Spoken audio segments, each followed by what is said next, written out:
It's wintertime in Seattle. Let's go sailing.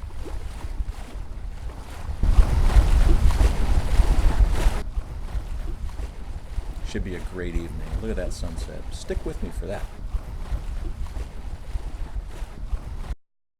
This is the plan. We're going to head out into the Sound across the shipping channel, take a big tack over at Bainbridge Island, another big tack in Elliott Bay, and head over to Blake Island. Here's our boat, a Dufour 38 Classic built in 2002. She's a great boat for single handing, as we'll see. So let's cast off.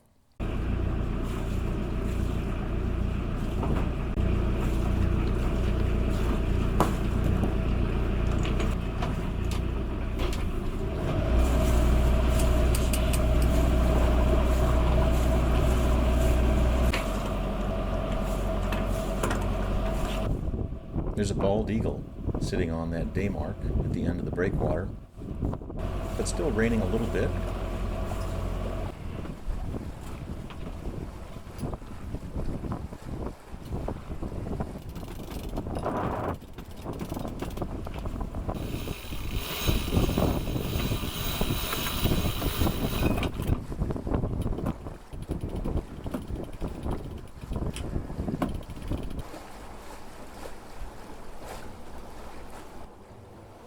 There's the mid-channel buoy. Getting a little bit of rain right now, but I'm optimistic this is going to clear up. You can see the sun peeking out over Blake Island to the south. Now the wind is picking up. We're making about 6.5 knots through the water and 11 to 12 knots of breeze.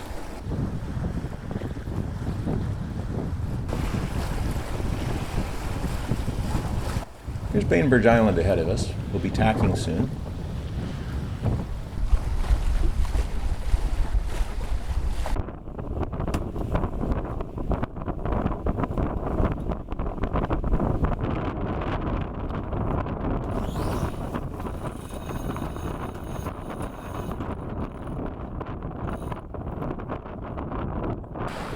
Good day to be on the water. We're headed back across the Sound now. Just took a big tack. We're headed straight for downtown Seattle. And I think we'll go fairly deep into Elliott Bay, take a look at the cityscape, turn around, take a great big tack, maybe as far as Blake Island. Then we'll turn and run downwind. I've got this open on my tablet right now, on my iPad. And what you can see is that we've got a course mapped out from Shoal Marina across the shipping channel, that tack we just took, and then a route back into Elliott Bay. We'll skim right by Duwamish Head, en route back to Blake Island. Well, we've made it into Elliott Bay. The winds have really dropped off in here, and that's not unusual. There's a kind of a wind shadow that happens off of West Seattle.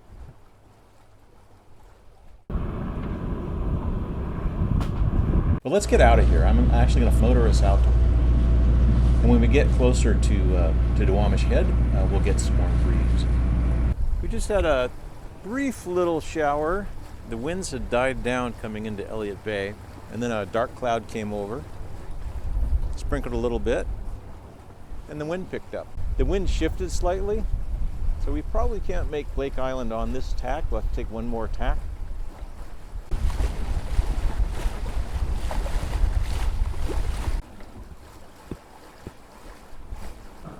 We made it to the shores of Blake Island, approximately. We're just a little bit to the north of Blake Island.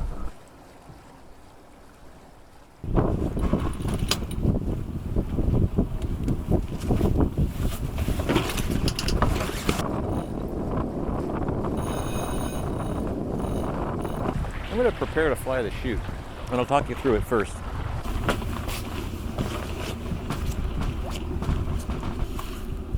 The wind is off of our starboard side, and it looks like that'll take us right into Elliott Bay, so we might be able to take a Spinnaker ride down into Elliott Bay, assuming the winds stay up, take a jibe, and then head back out and down towards Shoal. Kind of the opposite of what we did coming over here. but we probably won't do the whole run because it's getting a little bit later in the afternoon. Sunset's in about an hour and a half. It could be quite beautiful. Maybe we'll be flying under Spinnaker at sunset. Let's talk about the rigging now. You can see on the port side rail, I've got a pole there. That pole has a for dip jibe, so it's got a jaw on one end and a socket on the other end that goes on a toggle that's mounted to a car on a track on the mast, and that is how we'll be flying the Spinnaker. So the jaw end is where the guy goes when we're sailing, as we'll see later.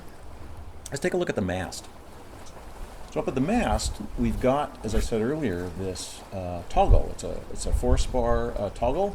That car allows it to be adjusted up and down if necessary for dip jibing or for tuning and trimming the location of the pole.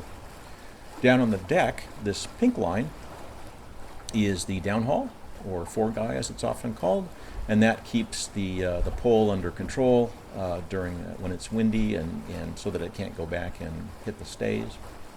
And then this green line is the topping lift for the pole.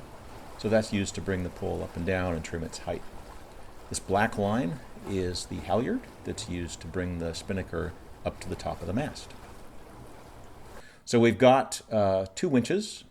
We've got a primary winch and we've got a secondary winch. And the primary winch, the larger one, is normally used for the jib sheets, but when we are flying under Spinnaker, it's used to control the guy, which is the dark blue line that's laying next to that larger winch. And then the rear one, the secondary winch, is used for the Spinnaker sheets.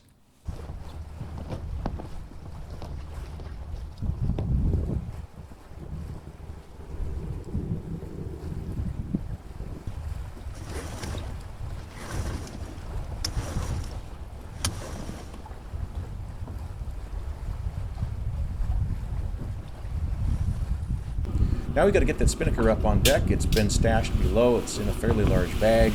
It's a bit unwieldy to bring up single hand, but we can do it. Take that up to the bow.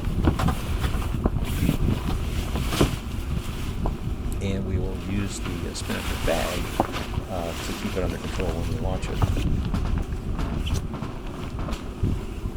Now we've got to get the pole up. So let's get the topping lift. The green line, we'll attach that to the front of the pole. We always do that before we pick up the pole because there's some chance we'll drop the pole in the water, and we sure wouldn't want to have that happen with nothing attached to it. Now bring that pole up, attach it to that toggle on the mast.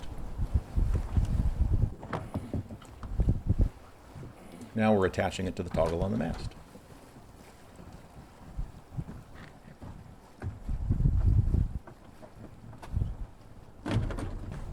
Grab the sheets and guys, connect them to the respective corners of the Spinnaker.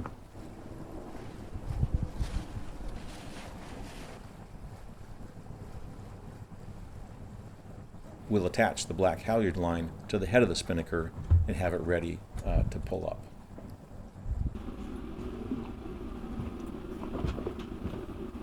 All right, let's get that Spinnaker up. Spinnaker's in a sock.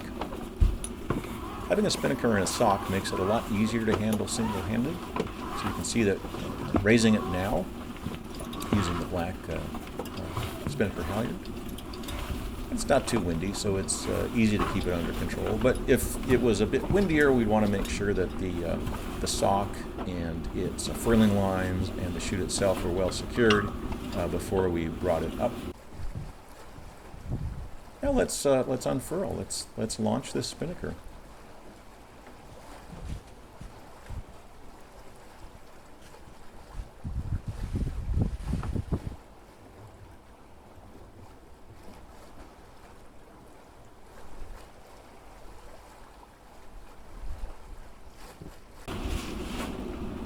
Now we've got to trim it up. We're going to have to raise the pole, make sure the lines are all running fair. Yeah, this boat is starting to move. Let's trim it up.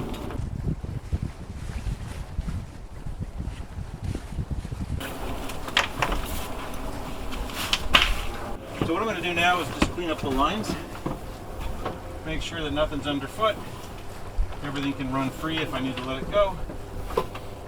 Throw it down in the cabin.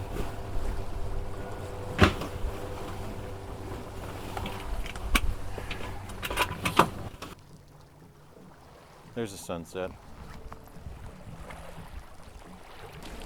How nice is this?